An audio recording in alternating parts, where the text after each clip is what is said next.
Bonjour à tous, merci d'être venus ici. Donc, comme vous le savez, ES est le sponsor de cet événement. Donc voilà, habituellement, l'US a lieu dans des bâtiments directement dans les entreprises. Bon là, il se trouve qu'en l'occurrence, ES France à Grenoble, c'est chez moi. Ça faisait un peu petit. Oui, ok, ça marche. Donc très rapidement, on présentait la société. Donc pour ceux qui ne la connaissent pas, une entreprise familiale qui a été créée en 1963, qui a un chiffre d'affaires de 100 millions d'euros, qui représente 110 personnes, dont 65 dans les services commerciaux. Et l'idée aujourd'hui, c'est de vous préciser que ce n'est pas équipement scientifique, ce n'est pas que du NI, même si effectivement, moi, je m'occupe de représenter exclusivement cette marque. Donc c'est un service local avec 8 agences en France, donc l'agence de Grenoble qui aujourd'hui est ici. On adresse donc plusieurs marchés, que ce soit voilà, le laboratoire, l'automobile, l'industrie, le télécom, l'ADG, comme on dit chez Eni. Donc ce sont des clients qu'on a en commun pour la plupart en fait avec Eni. Donc l'idée c'est de vous dire que aujourd'hui donc ES France distribue plusieurs marques. Donc moi je m'occupe effectivement de la partie ici qui est la partie nationale instruments. Et on a également un département biotest et industrie, donc qui distribue toutes sortes de capteurs parfois un petit peu étranges par ailleurs. On a toute une partie composants, c'est un petit peu la partie, je dirais, la partie un petit peu RS, mais version ES. Donc on a aussi cette partie composants. Et également, on a un département mobilité et système embarqué qui fournit précisément des caméras ainsi que des ordinateurs industriels. Donc l'avantage de ES France, c'est que justement, donc, il y a cette partie ANI que je représente, bien évidemment, mais on est également distributeur notamment de la marque Grasse. Donc ce qui permet, en fait, si vous voulez, aujourd'hui, par rapport à quand j'étais ANI à l'époque, ça me permet à moi, en tout cas, d'être en mesure de pouvoir fournir toute la chaîne de mesure, donc du capteur jusqu'au système d'acquisition. Donc c'est voilà par exemple la marque Grasse, tout ce qu'on va pouvoir retrouver comme matériel. On a également différents types de capteurs, donc pas seulement Grasse, mais également Danisense, Verivolt ou LEM. Là c'est toujours pareil, c'est assez souvent on me demande tiens j'ai un compact trio mais je souhaite mesurer des signaux à 1000-1500 volts. Et bien justement c'est l'avantage d'équipements scientifiques, c'est qu'on a cette gamme, que ce soit de capteurs de courant ou de convertisseurs DC-DC ou AC-DC, qui permettent de venir mesurer ces courants et de les rapatrier sur un compact DAC, sur un compact trio par exemple. On a également tout ce qui est machine tournante, ça c'est très pratique. Des capteurs de couple, des capteurs de vitesse sur des machines tournantes, que ce soit transmis par radio ou autre. Et également donc la partie mobilité système embarqué. Alors ça, je trouve ça assez intéressant puisqu'à l'époque, effectivement, Eni fournissait les caméras, fournissait les TPC, les ordinateurs industriels, ce genre de choses. Aujourd'hui, malheureusement, ils ne le fournissent plus. J'ai quand même ça, si c'est important pour votre projet. Également un département énergie, donc on a des alimentations à forte puissance qui font du AC, du DC, du triphasé et qui vont très haut en tension et très haut en courant, et ainsi que très haut en tension et très bas en courant. Pour dire qu'on couvre une très large gamme, et également toute une gamme de tests CEM. Il faut savoir que notamment la tente de test que vous voyez qui est tout à droite ici, on est capable d'y mettre un petit avion. Simplement pour vous dire voilà, qu'on est capable de, tout ce qu'on est capable de faire.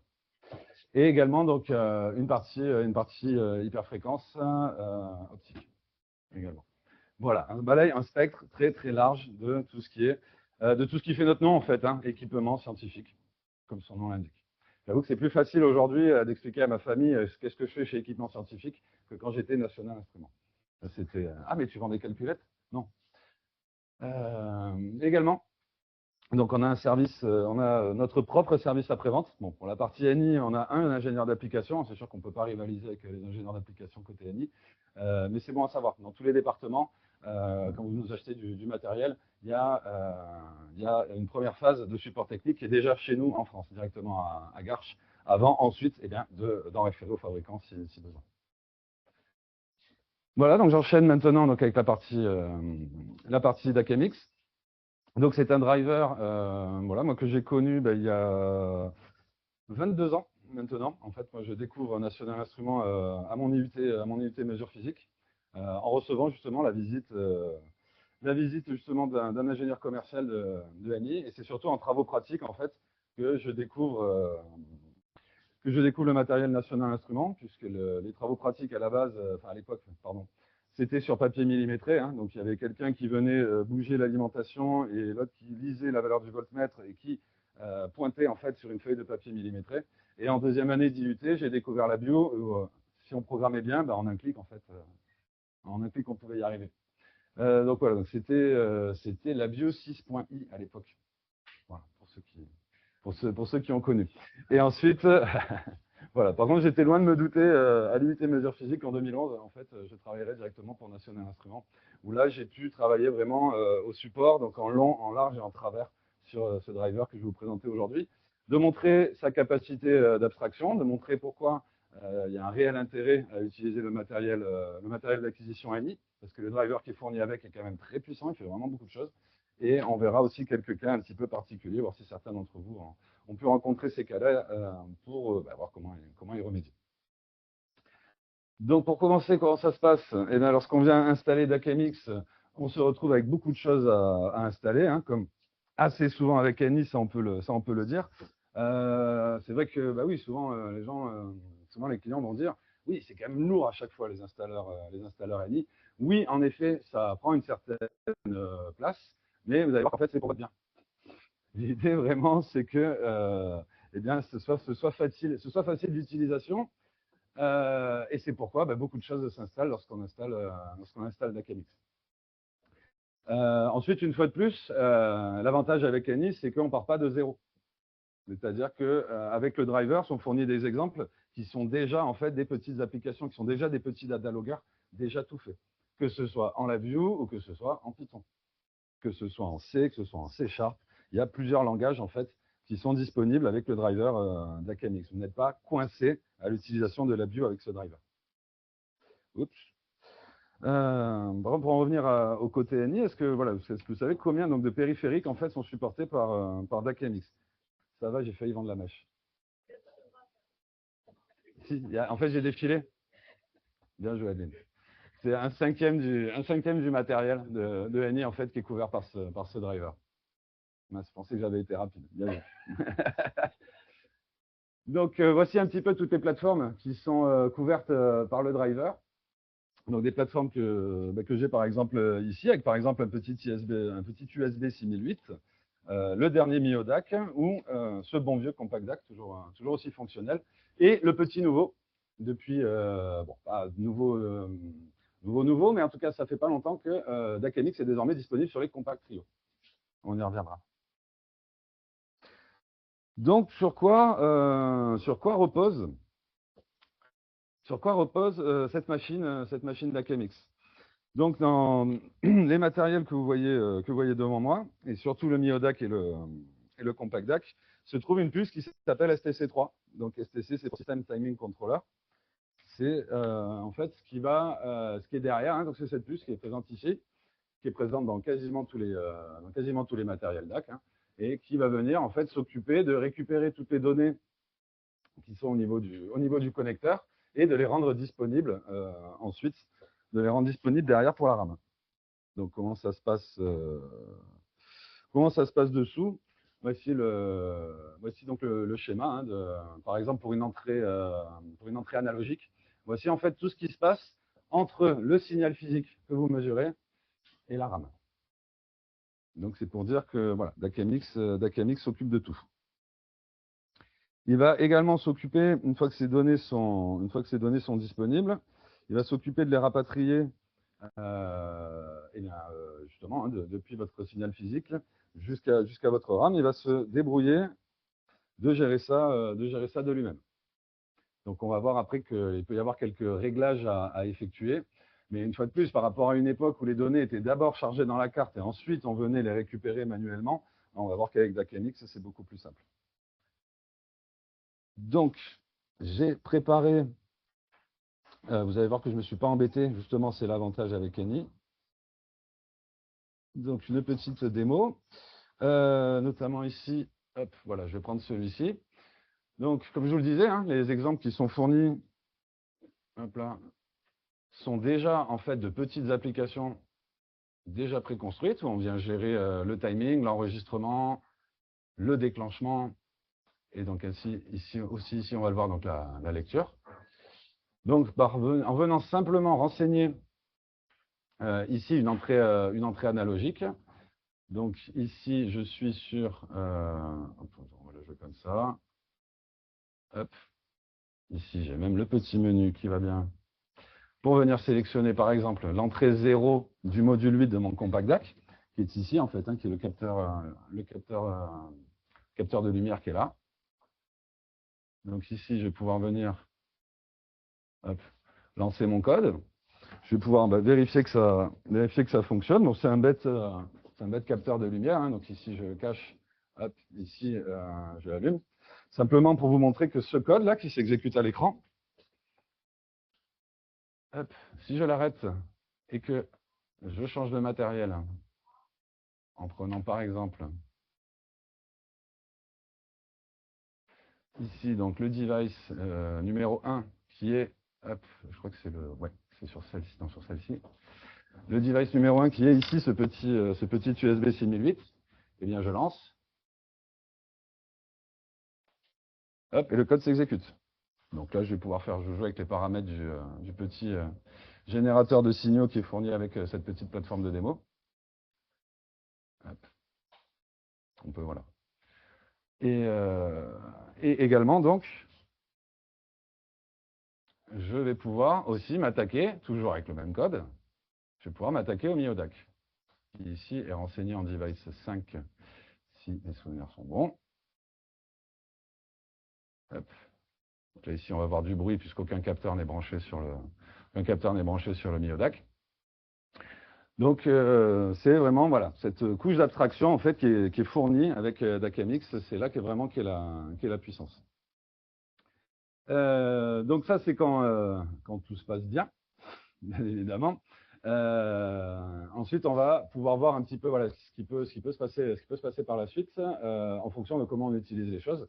Et tout d'abord, je voudrais revenir sur une chose, c'est que vous le constaterez dans tous mes exemples, la vitesse d'échantillonnage est 10 fois supérieure au nombre d'échantillons. À votre avis, pour quelle raison? Nombre d'échantillons qui, je vais quand même le préciser en montrant le code, qui est le nombre d'échantillons lus en fait à chaque boucle, à chaque itération de la boucle while. Est-ce que ce rapport vous parle? Pourquoi ce rapport de 1 sur 10?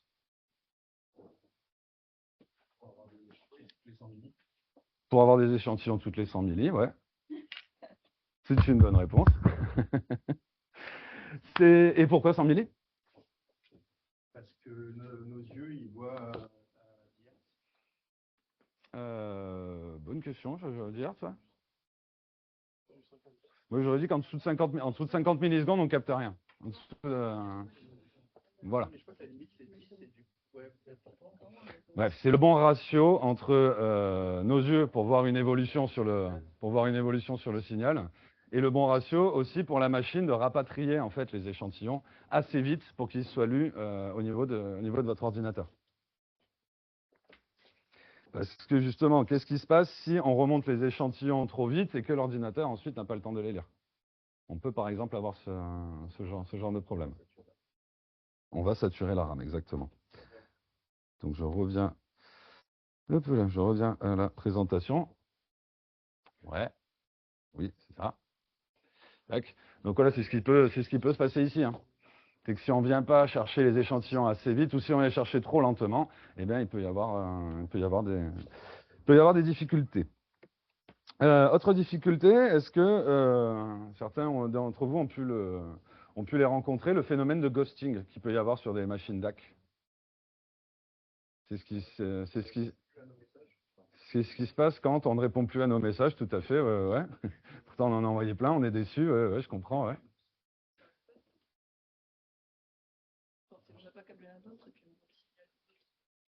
C'est ça, c'est qu'on va voir le signal, sur la deuxième voie, on va avoir encore du résidu de signal de la première. Donc, souvent, on croit que c'est dû à un mauvais câblage. De souvenirs, de mémoire, en tout cas de support technique, c'était des problèmes qui arrivaient assez souvent.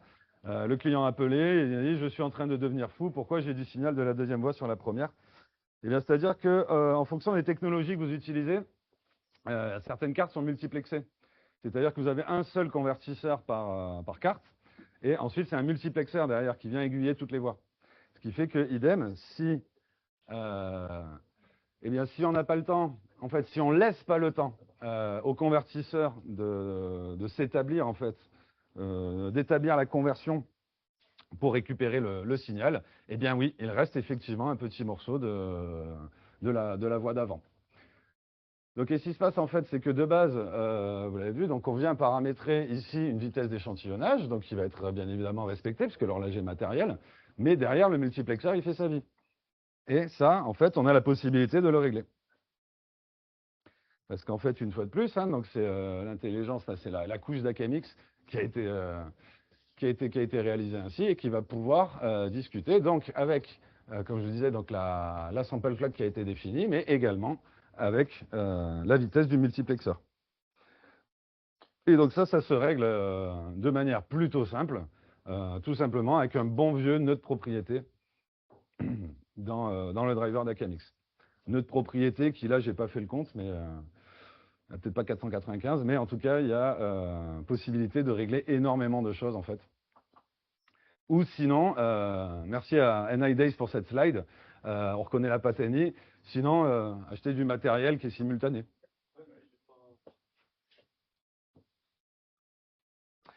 Enfin également, en termes de moteur de cadencement, donc là, on a parlé de ces différents matériels là qui sont devant moi.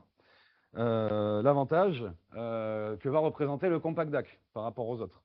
C'est-à-dire qu'on va avoir possibilité d'utiliser 3 vitesses différentes, pourtant sur le même STC. C'est donc la technologie en fait qui est présente dans le compact DAC, qui va nous permettre, si je reprends ici mon code, donc la module 7 AI0, je vais être donc sur ce module ici. Hop, je vais pouvoir le lancer à une vitesse de 10 kHz. Sachant qu'en même temps, je vais pouvoir lancer ici sur... Pas si je suis sur le bon truc là. Donc, toujours sur le même compact DAC, le module 5 AI0 à une vitesse de 2 kHz, lui. Et également, ici, soyons fous, on va prendre voilà, le module 8, je vais le retrouver, qui lui donc va être à 1 kHz. Non, ça n'a pas fonctionné. Je reviens là-dessus. Hop là. Et donc on arrive à faire fonctionner donc sur le même matériel en fait 3 vitesses différentes. Chose qui n'est pas possible par exemple avec le Miodac. Faire attention à ça. Si ici je reprends donc 3 codes, je vais prendre donc device 5 AI0 ici et ici device 5 AI1. Hop. Et ben voilà. Donc c'est l'avantage du compact DAC. Et donc je conclus, parce que je pense que je traîne un petit peu, excusez-moi. Je conclus avec donc la nouveauté. Donc là, on est content parce que déjà, on peut avoir 3 moteurs de cadencement, ce qui est déjà assez pratique. Mais encore mieux. Ouais. Et là, encore mieux, je rejoins un petit peu la présentation de Raphaël juste avant. En FPGA, on fait ce qu'on veut. Et donc, c'est pourquoi maintenant, il y a le DACAMX qui est disponible également dans le Compact Trio, donc qui embarque, vous le savez, donc un contrôleur temps réel ainsi qu'un FPGA. Et en fait, la nouveauté, c'est que dans toute cette architecture, eh bien, donc, Eni a décidé désormais de rajouter en fait, un IP STC qui est tout simplement sur le FPGA. Et là, ainsi, vous pouvez décider, en fait, sur chaque slot de votre Compact Trio, d'utiliser soit le FPGA, soit DACAMX. Voilà. Je termine avec quelques liens utiles pour bien débuter avec DACAMX, ainsi que pour aller plus loin. Et je laisse les questions s'il y en a. C'est la puce dont tu as parlé au début. Est-ce qu'il y a un peu de documentation qui est disponible sur le site d'Adine ou autre? Bonne question. La doc sur autour du STC, c'est ça? Le STC3, ouais. On trouve, on trouve des schémas, on trouve pas vraiment l'architecture.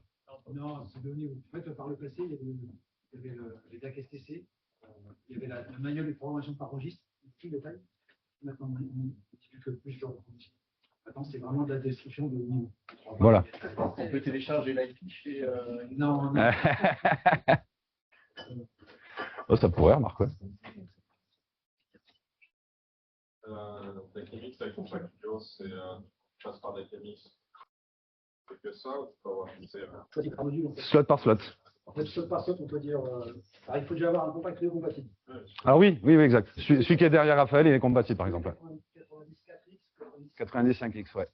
Et après, slot par slot, on peut choisir Scan Engine, TGA ou. Pierre? Est-ce que l'utilisation d'Acamix pour compiler sur FPGA impacte la taille finale de la compilation, s'il y a du code qui est intégré dans le. Je veux dire, quelle partie du FPGA est prise par cette IP? Le changement de taille prise.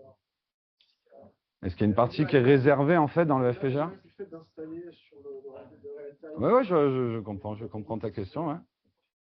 Combien de place va manger l'IP STC3 dans mon FPGA? Si je vulgarise. Bonne question. Non. Ça doit forcément prendre de la place. Ouais. Combien? Après, est-ce que 5, 10, 15%? Sauf si c'est mis à côté du FPGA. La faille STC, elle n'est pas directement dans le FPGA. Je pense qu'elle est mise à côté, mais c'est un composant à part, mais il y a forcément une part sur le FPGA qui va y passer quelques pourcents. Je vais essayer de trouver l'information. Non, je ne l'ai pas non plus.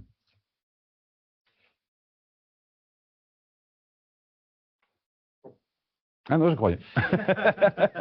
Non, je pose pas de questions. D'accord. Il n'y a pas de questions en ligne. Ok, super. Merci Mathieu. Bon, merci à vous.